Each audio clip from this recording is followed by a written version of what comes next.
So my background is I've been within the communications industry for the last 30 years. Started as an engineer installing back then good old telephony, fax machines, door entry systems.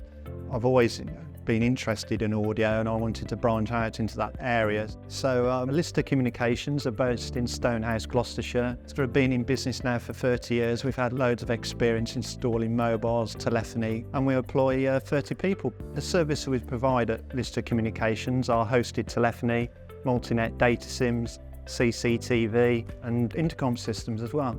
From an installation point of view, we deal with leisure centres, warehouses, offices, airports, football stadiums. So yeah, we deal with all different types of industries really. The audio fits into Lister's portfolio quite well, especially with telephony. Networked audio can be easily integrated to phone systems via SIP, which obviously then allows page announcements to be made. There's two types of audio systems. You can have traditional, what we call 100-volt line systems, or the latest technologies now networked audio. So with networked audio, we're finding we're doing a lot with education. The reason for that being is because of emergency lockdown, which is quite a big thing at the moment. The beauty of networked audio is that you can control individual speakers, you can create groups within networked audio, which basically means when you page a zone, you put your page in a group of speakers. Another beauty of networked audio is that you can have pre-recorded messages.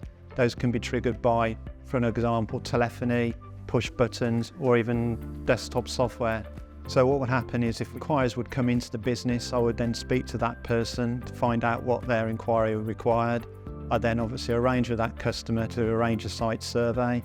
From that site survey then, I would go away, put a quotation together, and go back and then present that quotation to that customer and go through the design with them. Basically what I would be asking from the customer is what areas they were looking to get covered within the building. If they wanted a system zoned, an example of that would be corridors, external areas, individual rooms. I would get that information. Also I'd ask the questions whether or not they require background music, pre-recorded messages.